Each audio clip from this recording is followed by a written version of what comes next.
მოგესალმებით. ევროკავშირის სადამკვირვებლო მისია უკვე 15 წელია საქართველოში ფუნქციონირებს და რუსეთის მიერ ოკუპირებული ტერიტორიის მონიტორინგს ახორციელებს შიდა ქართლში და დასავლეთ საქართველოში. რა გამოწვევები აქვს მისიას და რა არის ევროპელი დამკვირვებლების როლი? ამ საკითხს საქართველოში ევროკავშირის სადამკვირვებლო მისიის ხელმძღვანელთან, დიმიტრიოს კარაბალისთან ერთად მიმოვიხილავთ. Hello, Mr. Karabalis. Welcome to Euronews Georgia. My first question is about mission start. How was formed the mission and how could you provide the assessment about the situation that we had in 2008? Thank you very much for this invitation and the opportunity to talk about the mission.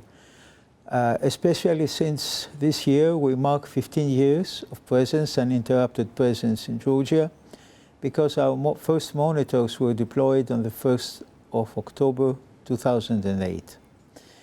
The mandate, yes, the mandate was based on the six-point agreement or the ceasefire agreement, which put an end to the terrible 2008 war, and it was signed by the European Union on the one hand and the Russian Federation on the other.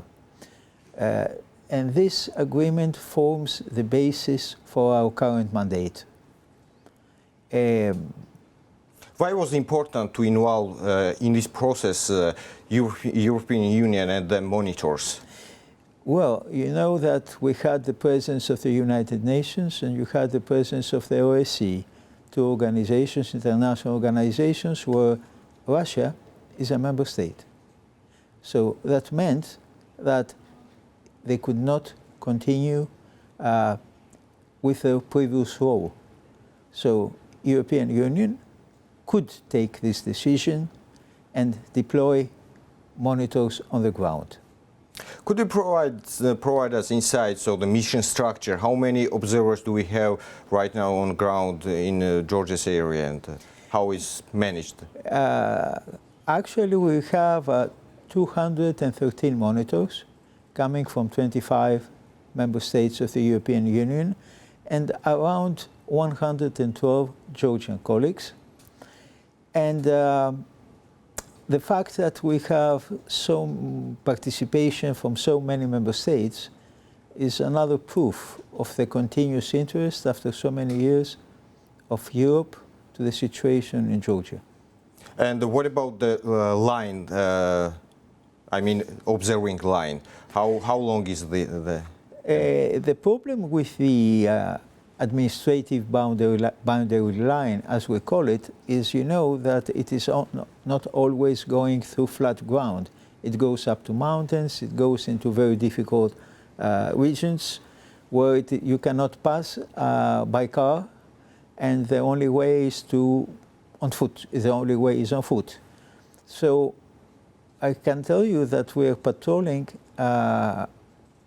365 days per year, and when the conditions of the terrain or the weather do not permit it in some mountainous areas, we still patrol on foot. It is very important, this presence. It's not only the patrolling with which we can detect borderization features, but on the other hand, it instills a sense of security to all the people living along the ABL. You mentioned the obstacles, geographical obstacles and weather obstacles, but what's the main challenges? What are the main challenges for the mission? I mean that you can get access to the other side of ABL. Exactly. This is our biggest challenge, that although according to the agreement and to our mandate, we are supposed to be able to operate on Georgian ground inside the internationally recognized borders of Georgia, we cannot do it. We are excluded both from Abkhazia and from South Ossetia.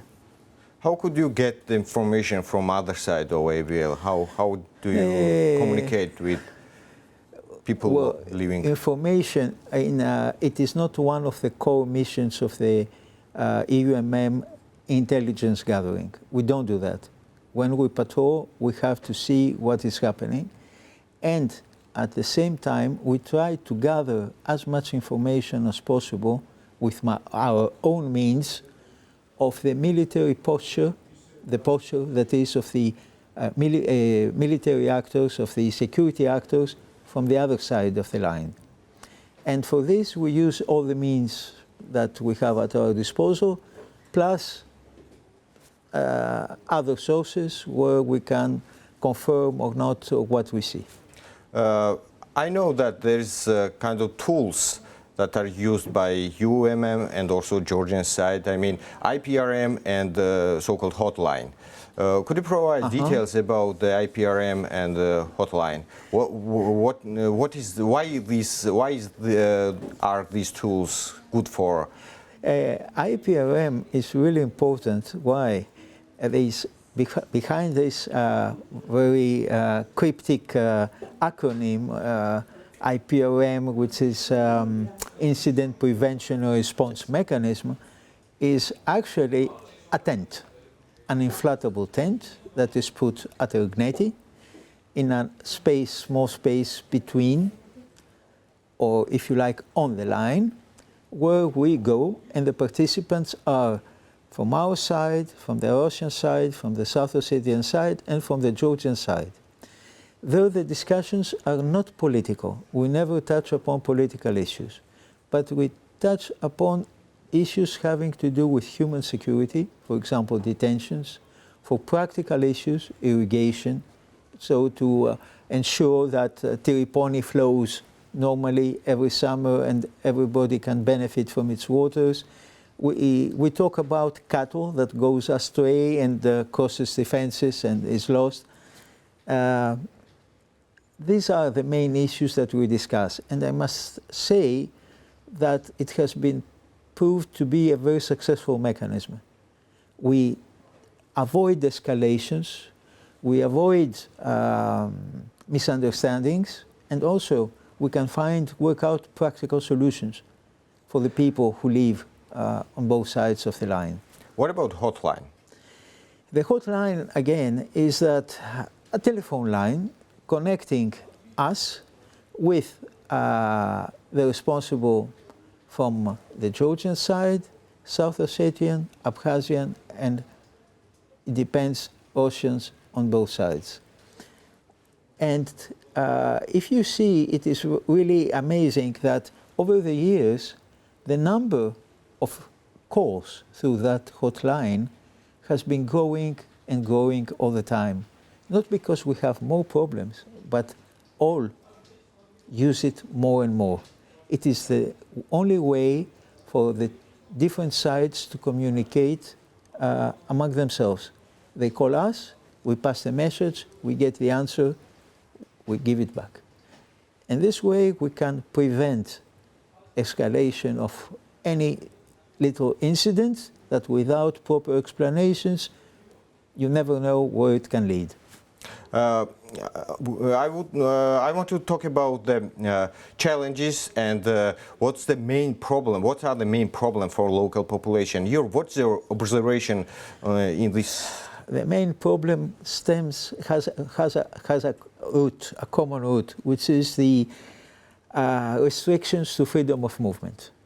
Since people cannot freely visit the other side, then they are deprived of opportunities for better jobs, for commerce, for local farmers from exchanging products. There are no more agriculture, those open agricultural markets.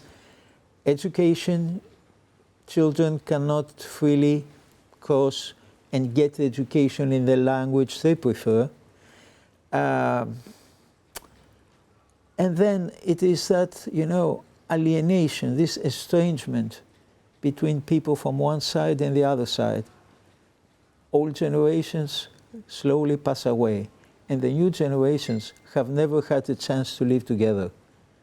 So that's a big problem, not only for now, but also for the future. Thank you, thank you. These days, there was an announcement from the de facto government of Abkhazia that they're going to build new base very close to the ABL.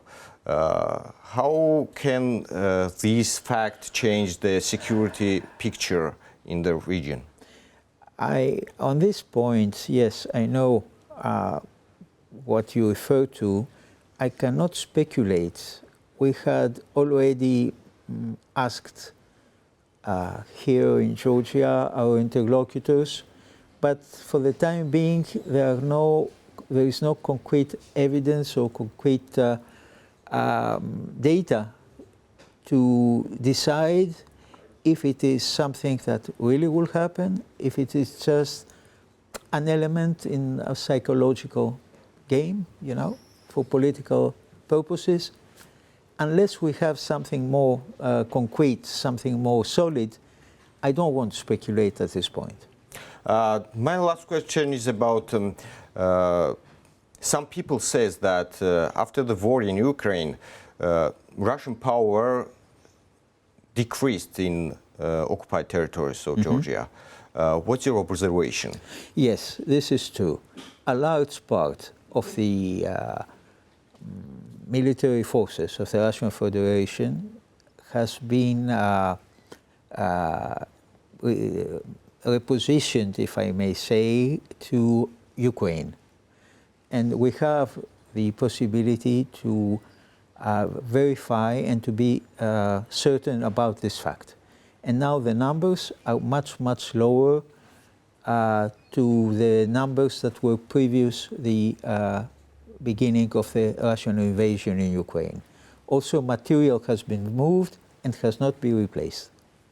What would you say to our viewers? Why is the European Union's mission important for Georgia? And what's your future plans? Are you going to increase your observation process or maintain just? Well, why it is important and how long we will stay? First of all, the standard answer is that we will stay as long as we are required to be here. And we hope that one day we will not be necessary anymore, because the situation will be stable enough, secure enough, and a peaceful solution to the conflict would have been achieved. And our role till that moment is exactly to do our best to guarantee that this stability is there. Thank you, sir. Thank you very much. Thank you. მაყურებელს შევახსენებ, რომ ჩვენი სტუმარი იყო ევროკავშირის სადამკვირვებლო მისიის ხელმძღვანელი საქართველოში დიმიტრიოს კარაბალისი. გმადლობთ, რომ გვიყურებთ.